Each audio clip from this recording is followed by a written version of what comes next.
The best of the Morning X. 99X. We spoke about this woman a little bit earlier because we read an article in the Inquirer. It's an amazing story, and rather than us tell, let's bring her on. Her name is Claire Weigand Beckman. She lives in Mahwah, New Jersey. You got it. Hey, Claire. I like saying that. Mahwah. Mahwah is Indian. It's Indian for meeting place. How many people live in Mahwah? About 20,000. It's a lot of people. We're a nice little comfortable town here on the border of New York State and New Jersey. Well, if Claire sounds happy, there's a reason. Tell us what happened to you. Okay. Well, about 33 years ago. Oh, this was 33 years ago? 33 years ago. Okay. Actually, yes. Oh, yeah, you don't know this is history here. Yeah, No. okay, go ahead. I'm a garage sale enthusiast, especially because I never had too much money. A school teacher doesn't have money. Right. And we had bought a very big house, kind of over our head, and had no money, no furniture, so I was scrounging around different garage sales and yard sales for some interesting things, and I do have a very high taste. How many garage sales could there be in Mahwah? Oh, my goodness. Barnes. Around this area, it's a very affluent area, by the way. Nixon only lived in the next town. Wow. He did? I mean, you missed this little teensy thing here. Oh, well, what's a school teacher living next to Richard Nixon? Yeah, a school teacher. Well, I taught for 25 years and retired in 83. So you're hitting the garage sales, and you So found... I hit in the garage sales because I love them. I'm a Vermonter, first of all, and that kind of thing makes me very careful with my money. And I had a little stash of $25 in my fist that I had saved so that maybe I could buy a nice piece of furniture from a garage sale, fix it up. I don't mind refinishing. Sure. And I happened to run across this on a Friday afternoon. I didn't even have the money with me. What was it? What did you run across? All right. This that I found was a small table. It looks like a half a moon. Looks like a semicircle. Okay. Yeah. It's a D-shaped table. And you bought this table. So she sold it to me, and because my family didn't really care for this kind of stuff, I had to leave it on her porch all weekend. Oh, no. Which today makes me shudder.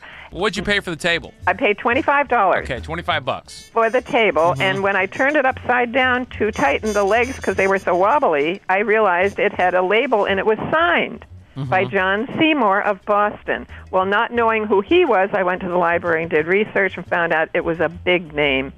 Now, So why would you... Hold on a second. Now, if I did that and I saw a table signed underneath, I wouldn't even... I think, okay, well... some guy signed the table. Some guy signed the table, No, whatever. usually when somebody signs something, it means something. Well, I mean, if my the roommates the artist's signed their signature, table, so I wouldn't take it home. I guess no, you the must artist's know... signature means something. I guess, so you must know a little bit about antiquing. Well, I did. You see, I could usually only afford the ticket to get into antique shows. This is how you get an education. You go first and you figure things out, and you listen and you learn. That's what you have to do if you have no money. Oh, see, listening and learning, that's where Barnes and I... Yeah. You live and learn, don't you?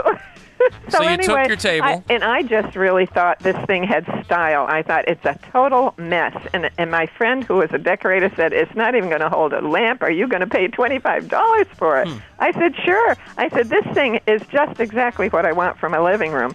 So... having researched this name, John Seymour of Boston, I realized this man, it was a very famous cabinet maker, and it was made in 1795. Wow. So this is when he was doing it. And I also got the impression that since everybody that had that furniture called it attributed to, I realized that I had a kind of a prize here because he never hardly ever signed anything. Okay. So here I had this thing, so I kind of kept it under covers, but I had a big dealer was told that I had it from Connecticut. She was big and very important, and she came all the way down with her her driver to look at it, and she offered me any kind of a price, and that she would top anybody's offer. Like, what kind of money was she... didn't tell you what kind of worth it had, right? She was very, very smug about this. She said, if you were going to sell it, how much would you sell it? She wanted you to name the price. At the time was $40,000, and I thought, I'm going to give her a big number, and it'll wow her. It'll knock her right off, It didn't. I said $20,000. And she said, fine. And she said, I'll top anybody's offer. Oh, my goodness. Yeah. So then what? And so there I am with no money and no furniture, and I didn't take it. I mean, I didn't take her offer of any sort. I liked the table, and I wanted it, and that was my table. Wait a second. $20,000 and you weren't Claire. going to bite? No, I didn't care if she was offering me, anything. But for wait a minute, you had Didn't no you money? even ask, That was in why would 1965. Wouldn't you ask, why would you offer me $20,000 for a table? No. You had, in the back of your mind, you had to have known it was worth more. You absolutely, what you do is you automatically know. What she said told me a whole lot. Okay. That it's worth so at you least knew that it 10 was times. And so I kept still also, but I said I'm not selling it, and she knew I wasn't going to sell it. But at least the bells went off in your head Sure. knowing I've Then got I said, something well, I here. really have Yeah. something, and eventually maybe I can put one of my kids through college or buy a little house on the ocean. Uh-huh. So eventually, then where did you I'm take thinking. it? Let's then let's what? go up to present day when you The went to present Chubb. day, okay, I had it all those years, and when I had thought of taking it to the White House or to The White House. the White House, and it belongs in the White House. You were going to just drop it off on Pennsylvania Avenue? Yeah, I was going to talk with those people, and these are things I had options to do in my mind. And the other option, if I wanted money, would be to go to Israel Sack Inc. in New York, who are, well, the Pope is the next highest thing after him. So Israel Sack, you want to remember that name Israel because Sack. he is Oh. very, very big in antique world. Okay. Okay. Okay, but I Okay, didn't Claire. do that yet because right at that time, Chubb had decided to do something with this Antique Roadshow, which England has had for 20 years or more. We've had Chubb on our show. Very nice. Yep, and that was a good idea. And not only that, they came to New Jersey. So got up at 5 o'clock, took the thing in, and stayed there for quite a while, waiting for somebody to see it. And when Leslie and Lee Keno, the appraisers, one was from Sotheby's and one had his private only outfit, they saw this and really their socks, underwear, and everything fell off. It was wonderful. What'd they say? How much was it worth? $200,000 to $300,000. And you thought, maybe I'll auction it. Okay. I knew it was worth six figures when I took it. And now, at this point, were you still thinking of just donating it to the White House? No, I was thinking of I'm hanging on to it. Uh-huh. Smart. So as soon as they mentioned $200,000 to $300,000, I knew economically our country is in such a situation. I thought this is the time, and gut feeling is what I use for practically everything. Right. And I thought, no, I can't take it home even. They asked me what I was going to do with it, keep it, sell it, whatever. I said, look, I just want to leave it here because it's too dangerous to take home. Sure. I don't want it in my No. house. But I had to take it home.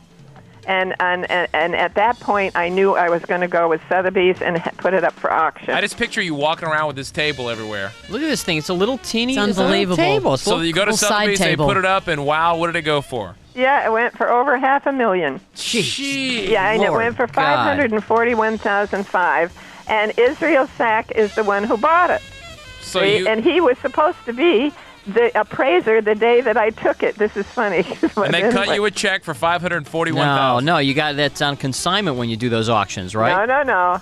I got what you just said, except, that was including the buyer's fee. Well, what's the buyer's fee on an item like I that? don't How does know that what work? number that is.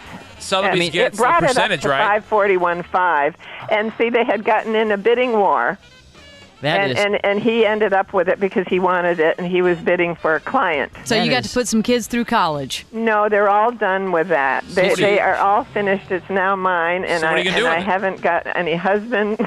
Are you gonna buy something lavish? Are you gonna sit I'm on going to it? buy another table for about $2,000. wow. Claire, there's 35 years between us, but I'll bet we could make it work. I'll try. What that is, she buys this thing 30 years ago for I love these $25 stories. and ends up selling it for over $500,000. Unbelievable. Little junky Nice little score. table. Little And I've patience. been on 7 TV shows. Look Yeah. at you. You go, Oprah, girl. And if I'm allowed to mention these things, Oprah Sure. and Good Morning America and a whole slew And of the other Morning ones. X. And the road show, I just found out, my segment not only was shown here, but it was shown in Wales and England. And Wow. Claire, you're a big star now. I'm a celebrity. You are phenomenal. So, I think it's a riot, and I love it. I love it, and I have so much fun with this. You're still going to yard sales, I presume. I spent one whole day, Saturday, helping my friend with hers. and you're going to take that $500,000, and your kids are out of college, so we still don't know. Are you going to buy? Did you buy a house? Did you? Oh, no, I invested it. Oh, okay. There you go, Claire. I'm a very shrewd Vermonter, let me tell you. Seems like it. There's You sound very. There's nothing she worse sounds than a kinda- Yankee trying to hang on to money. Sounds kind of Martha Stewart-ish to me. I picture you in a nice kidding? garden, Oh, I with a. love it. And I have a beautiful garden, and I have a beautiful home. Yeah, Vermont. That's a beautiful Hey, part Claire? of the country. Yeah, come on up. Whenever you list the shows now, you list the Morning X. You say, I was on the Morning X. Then you say Oprah. Yes. Oh. The Morning X in Atlanta. What? The Morning X in Atlanta. Just remember that, okay? The morning accident? Yes. Yeah, exactly. morning We are the accident, Morning yes. Accident. Exactly. What's that mean? That's just that's just our perfectly show. right. The morning accident. Oh, well, I love these shows. Well, thank you, Claire. Thanks, Yes, Claire. And I enjoyed being on here, and I'll answer any other questions you want. All right, Okay, thanks, there Claire. we go. Okey Claire. doke. I picture Send her. us some And money. keep going to your garage sales, please. Yes. Leslie, They're fun. Look Claire, at just send us like 10 grand a Look piece. at this picture Okay, of Claire. that's all you want? Look Yeah. at how Well, beautiful she is. If you're in very, very bad trouble, see that I expect to help people who are in bad trouble. I am in trouble. I need a deck on the back of my house. Oh yeah, well that's not trouble. Yeah, because the grass is way too... I can't walk on the grass. Okay. Thanks, Claire. All right, Okay. Claire. Nice meeting you. Thank you very much. Bye-bye. You're listening to the best of the Morning X. You can also catch it on the Morning X podcast, wherever you get your podcasts, or at 99x.com.